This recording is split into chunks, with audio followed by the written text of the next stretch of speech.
Hello everyone, welcome back to another video. আজকে হচ্ছে আমাদের অ্যাডোবি অ্যানিমেটে আরেকটা ক্লাস। এটা কত নাম্বার ক্লাস আমি ভুলে গেছি, বাট এটা হচ্ছে আরেকটা ক্লাস বেসিক্যালি। আজকের ক্লাসে আমরা কী দেখবো? Fill and stroke. আমরা ফিল আর স্ট্রোকের ডিফারেন্স এবং তাদের একে অপরের সাথে কীভাবে তারা ইন্টারাক্ট করে, ফিল আর স্ট্রোক কীভাবে কাজ করে, এগুলো নিয়ে আমরা বেসিক্যালি কথা বলবো। So let's start.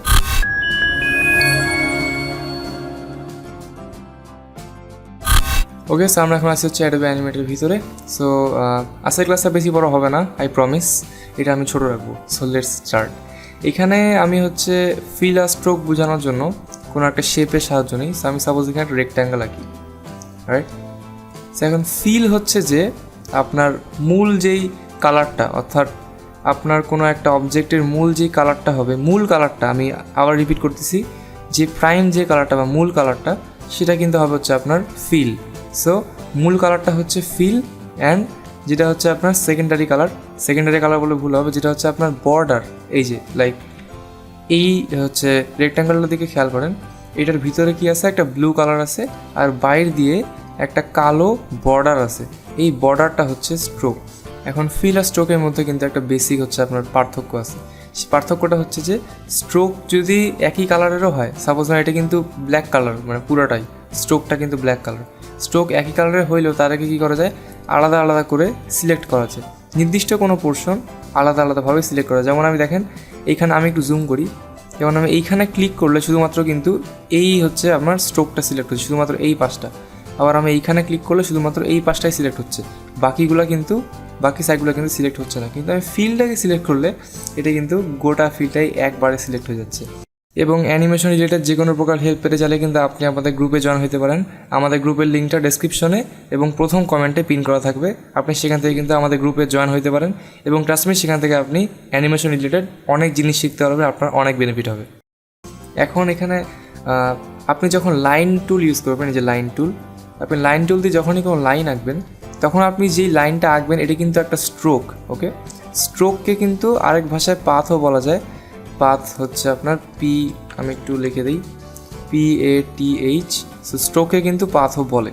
এখন স্ট্রোক, পাথ এগুলা কি আমি একটু আপনাকে এক্সপ্লেন করে দিই। তো স্ট্রোকের মাধ্যমে আপনি কী করতে পারেন? স্ট্রোক হচ্ছে এমন একটা জিনিস যেটার পুরুত্ব বা থিকনেসটা কন্ট্রোল করা যায়। বাট ফিল হচ্ছে এমন একটা জিনিস যেটা শুধুমাত্র ট্রান্সপারেন্সি ছাড়া বা আলফা ছাড়া আর কিচ্ছু কন্ট্রোল করা যায় না।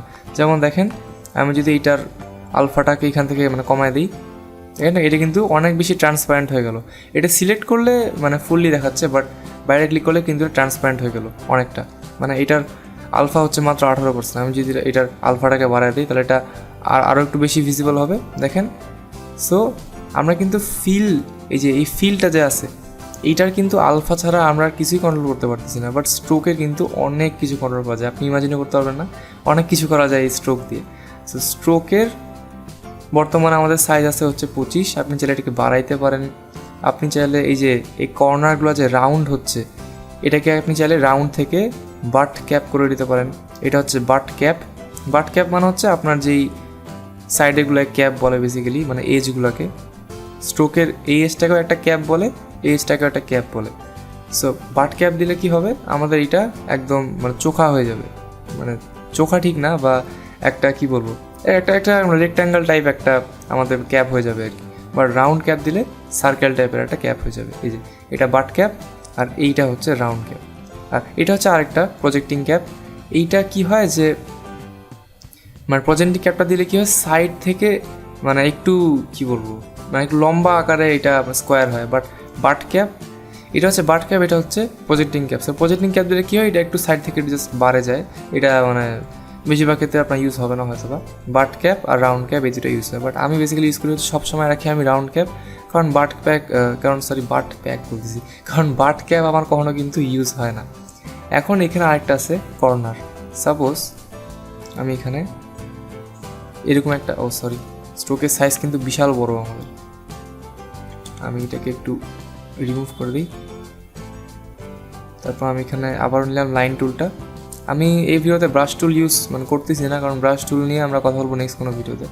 সাপোজ আমি এরকম একটা আঁকলাম, এখান থেকে আরেকটা লাইন আঁকলাম ড্র্যাগ করে।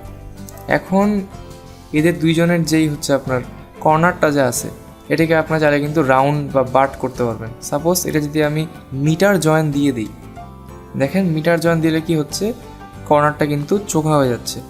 একইভাবে আমি যদি দুইটাকে বাই দ্য ওয়ে একবার ক্লিক করলে একটা সিলেক্ট হবে, আর ডাবল ক্লিক করলে কিন্তু গোটা স্ট্রোকটাই সিলেক্ট হবে, জাস্ট লাইক দ্যাট। একবার ক্লিক করলে এইটা, ডাবল ক্লিক করলে এইটা। রাইট, এখন এটা কি আছে আমাদের, এই কর্নারটা কিন্তু চোখা আছে, জয়েন্টটা কিন্তু চোখা আছে। আমি এটা কী করে দিতে পারি, এখানে 3 ধরনের জয়েন আছে। এটা হচ্ছে বেভেল জয়েন, আরেকটা হচ্ছে রাউন্ড জয়েন।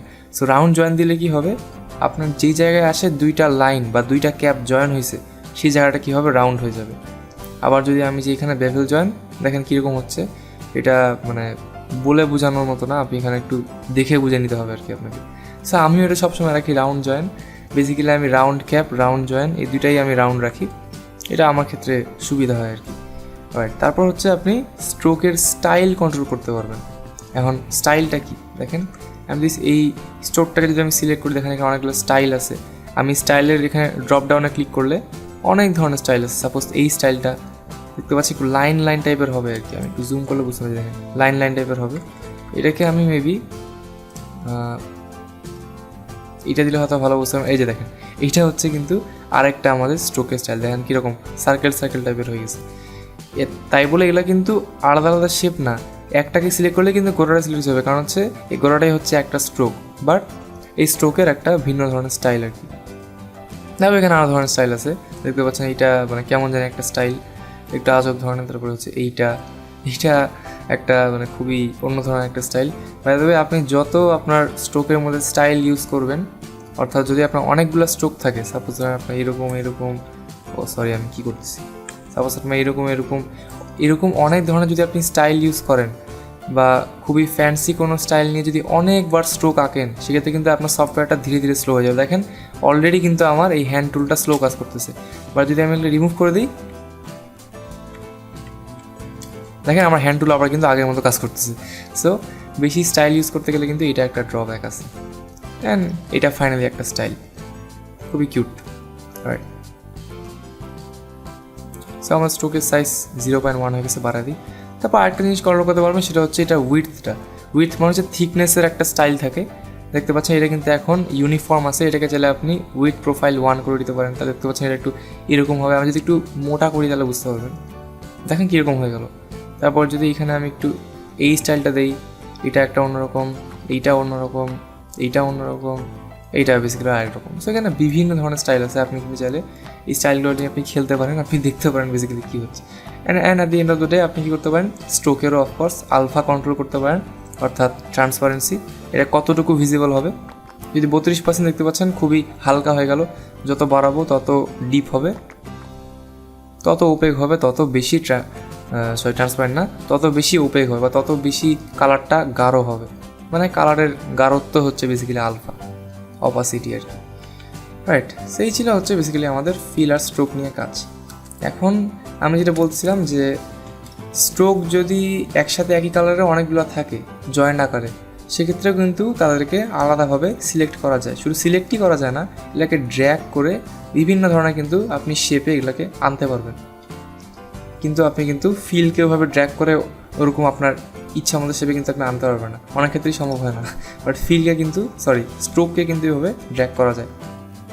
এখন আমি যদি মনে করেন যে পাশাপাশি দুইটা ফিল আঁকি, এটা কিন্তু আমি ফিল আঁকতেছি, ক্লাসিক ব্রাশ টুল দিয়ে আঁকলে ফিল হয়, আর হচ্ছে পেইন্ট ব্রাশ টুল দিয়ে আঁকলে কিন্তু স্ট্রোক হয়। ওকে, বাই দ্য ওয়ে এটা আমরা এখন নেক্সট ক্লাসে কথা বলবো। দেখেন দুইটা কিন্তু আমি এখানে ফিল আঁকছি, ঠিক একইভাবে আমি দুইটা আবার স্ট্রোকও আঁকি। সাপোজ আমি ফিল আর স্ট্রোকের কালারটাকে এরকম করে নিলাম, এটা হচ্ছে ফিল কালার, এটা হচ্ছে স্ট্রোক কালার। ফিল কালারে ক্লিক করলে আমি এখানে ফিলের কালার চেঞ্জ করতে পারবো, স্ট্রোক কালার ক্লিক করলে আমি স্ট্রোকের কালার চেঞ্জ করতে পারবো। ওকে, সো ফিল কালার থেকে কী করলাম, আমি হচ্ছে এই কালারটাকে পিক করে এটাকে আমি স্ট্রোক করে দিলাম। তারপর এখন যেটা করব, ঠিক আমি একটু এখান থেকে এটাকে আমি ইউনিফর্ম করে দিই। হ্যাঁ, এখন যদি আমি আঁকি,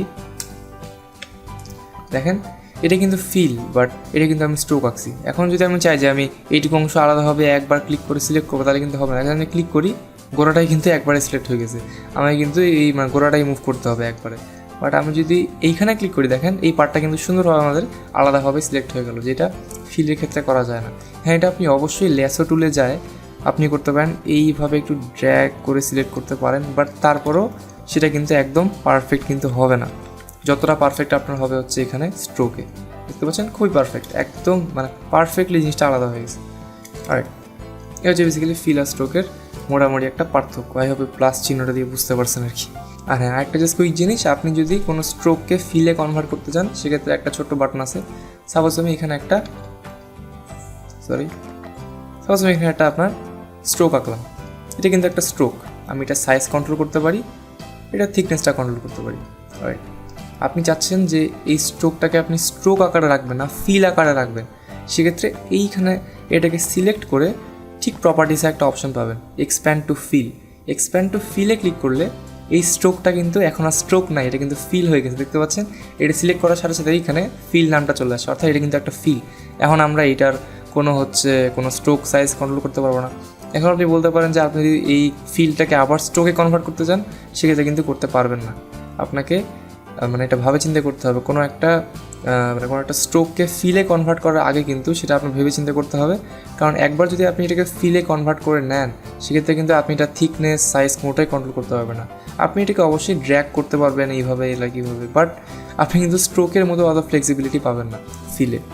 আর আমি একটু ব্যাকে যাই, যখন একটা স্ট্রোক ছিল দেখেন, এখন কিন্তু এটা একটা স্ট্রোক হয়ে আছে। আমি কন্ট্রোল জেড দিয়ে অনেকবার ব্যাক করলাম, এখন কিন্তু আমরা যেহেতু এটা স্ট্রোক, এটা আমরা থিকনেসটা কন্ট্রোল করতে পারতেছি। বাট এটাকে যদি আবারও আমরা এক্সপ্যান্ড টু ফিল করে দিই, এটা কিন্তু আবার স্ট্রোক থেকে ফিল হয়ে গেল। এখন এটাকে আমরা কিছু কন্ট্রোল করতে পারবো না থিকনেসের। সেই ছিল হচ্ছে মোটামুটি আমাদের আজকের ক্লাস। আই হোপ ফিল আর স্ট্রোকের কনসেপ্টটা আপনারা বুঝতে পারছেন। অ্যান্ড আমরা নেক্সট ক্লাসে ক্লাসিক ব্রাশ টুল আর পেইন্ট ব্রাশ টুল নিয়ে ধীরে ধীরে কথা বলবো। তো সবার সাথে দেখা হচ্ছে নেক্সট ভিডিওতে। Until then stay safe, good by.